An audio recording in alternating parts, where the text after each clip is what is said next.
Chapter 14, Tenyu. After some discussion of how to handle Dr. Yu's shy streak, it was determined that Jinshi should grant him some object he could wear or carry. As long as all I have to do is wear it, said the good doctor, but he was effectively convinced. Maomao thought such a gift was likely to get him even more fawned over than just saying he was there because of the moon prince, but she wasn't sure he realized that. They should just give him a sash or a jade ring to put on his belt or whatever and be done with it. It had been decided that Dr. Li should get something as well, and he, for his part, was much honored. When, after work, they'd told him about it, he'd actually refused. Surely there is no reason for me to have anything. Wait. I can't be the only one who gets something. Dr. Yu exclaimed. Dr. Li looked at his boss uneasily. Is it just the two of them? Tenyu piped up. If Dr. Li doesn't want his, I'll take it. My name's Li too. It was indeed. The fact that Dr. Li and Tenyu shared the same surname was no end of trouble. And Maomao certainly wasn't privy to Dr. Li's personal name. Not to mention Lahaku was there as well, meaning there were no fewer than 3 Lis right there in that room. You're not getting it. Dr. Li snapped. It couldn't be easy, having such distinctive personalities both above and below him. Well, it's getting late. I think we should be on our way home, said Chu, packing her belongings.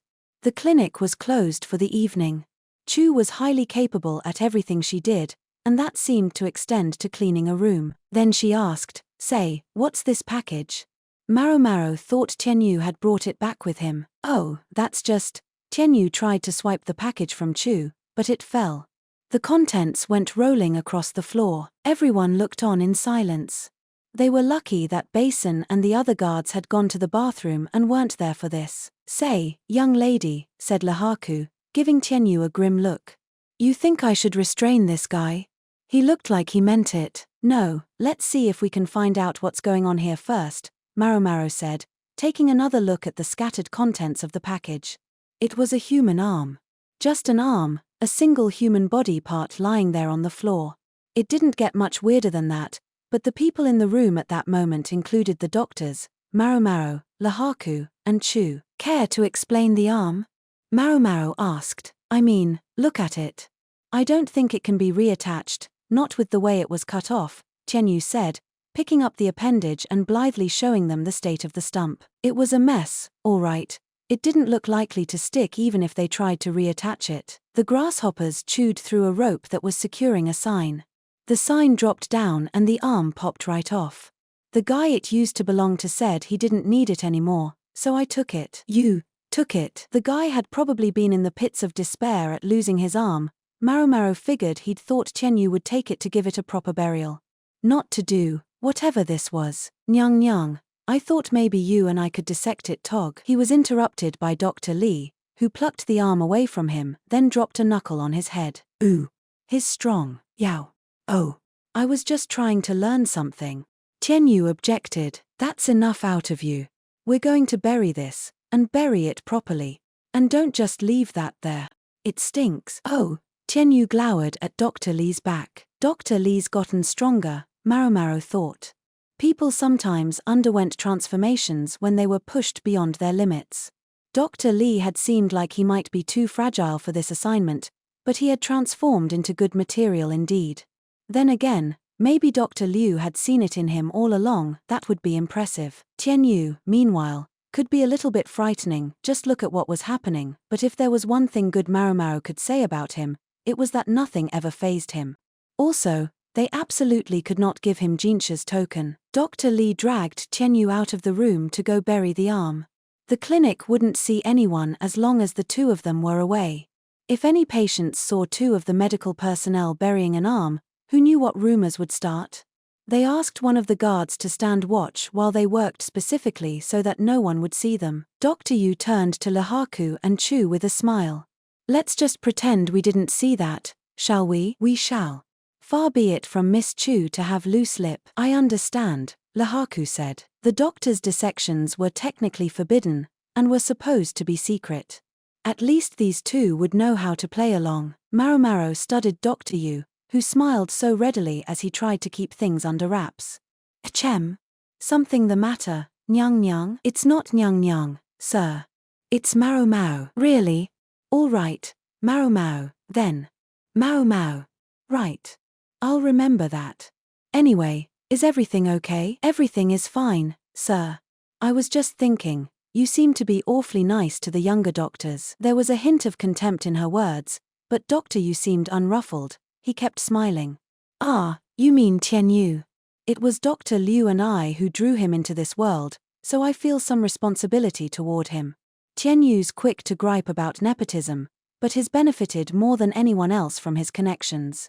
He crossed his arms and nodded as if to affirm his own point. You and Dr. Liu got him into medicine? What connections do you mean?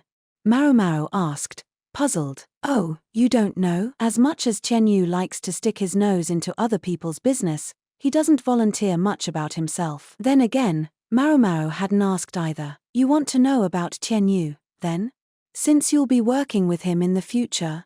Dr. Yu asked as he cleaned up his tools. Do you think that's all right? If I know Tenyu, the only reason he hasn't volunteered the information is because nobody's asked him. Fair enough. Maomao couldn't criticize. Much the same applied to her. He comes from a family of hunters. I remember going with Dr. Liu to get some bear gore once.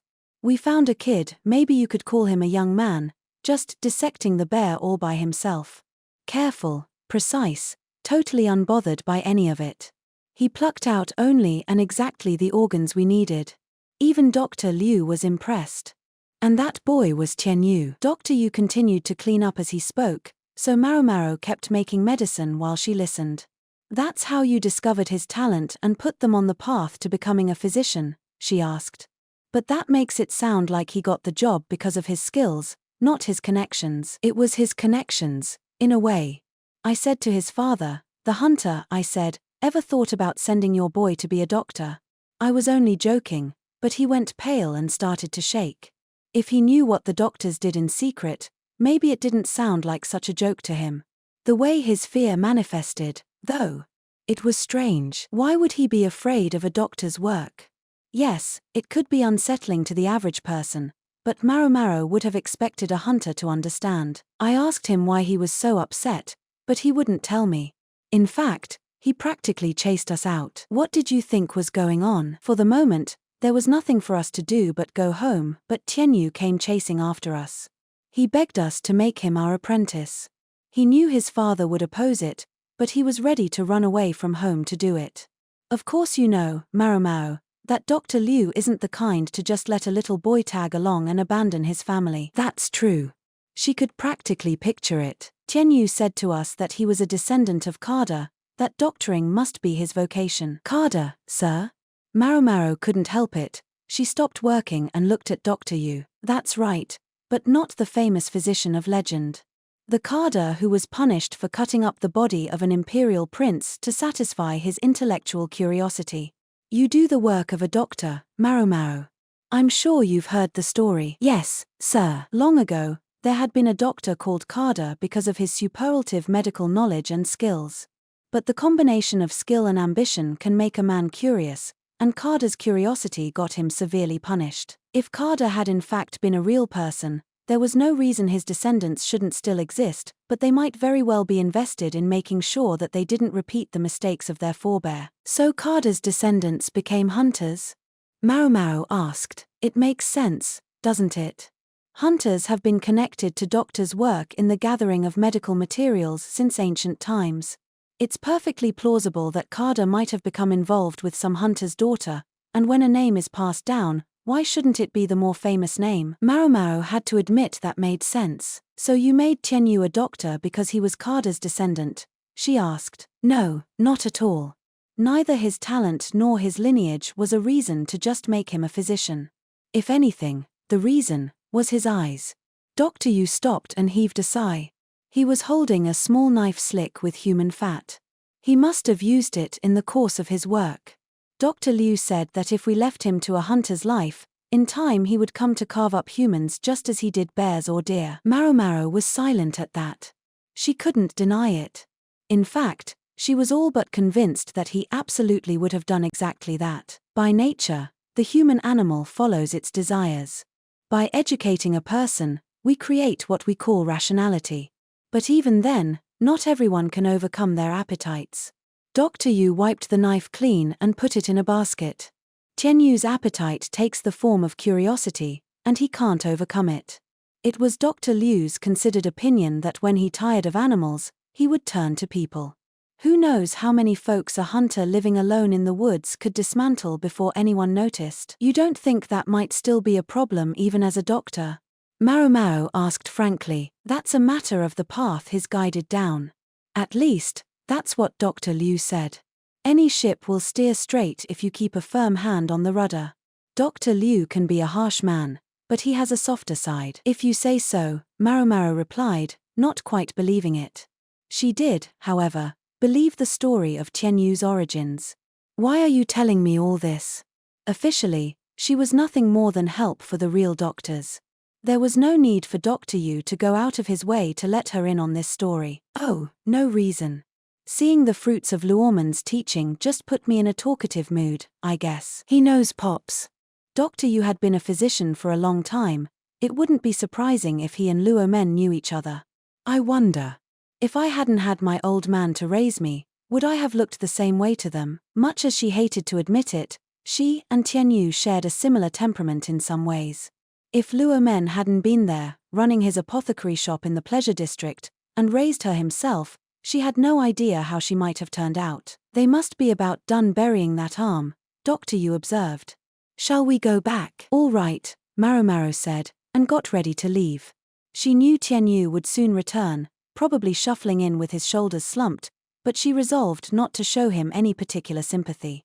If anything, she intended to kick his ass and tell him to get a move on. The visit to the clinic had gone without a hitch, but there was still the trip home, and it would be a long one. The problems started almost as soon as Maomao stepped out the clinic door. Miss! Lahaku shouted, grabbing her and pulling her back. At the same moment, a ball of mud landed with a splat at her feet. You brought the bugs. It's your fault, a child shouted. Maomao looked around, but she couldn't tell where they were. Miss Maomao, said Chu, who had come up behind her. I saw who it was. I could still catch them. What do you want me to do? She was asking Maomao because it was Maomao who had been targeted. I'm sure glad it was me, she thought. Maybe the child had chosen her for a target because she looked like the slowest moving one. They were just lucky they hadn't picked Basin. It didn't even hit me, she said. There's no need to haul them in, Miss Chu.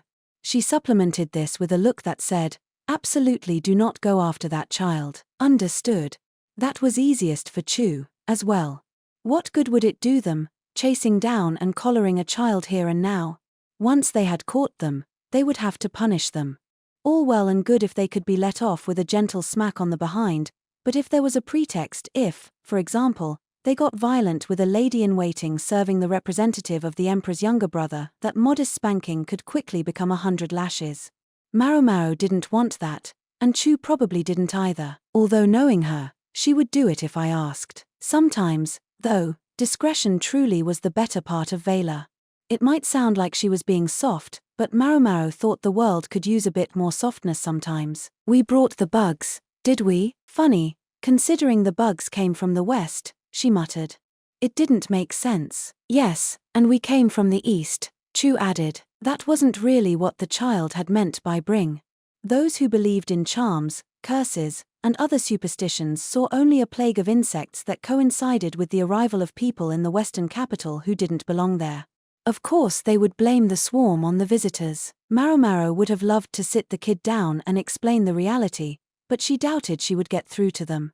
She doubted they would even try to understand what she was saying. Instead she ignored the mud ball entirely and turned toward the carriage. Things are getting ugly here, she said.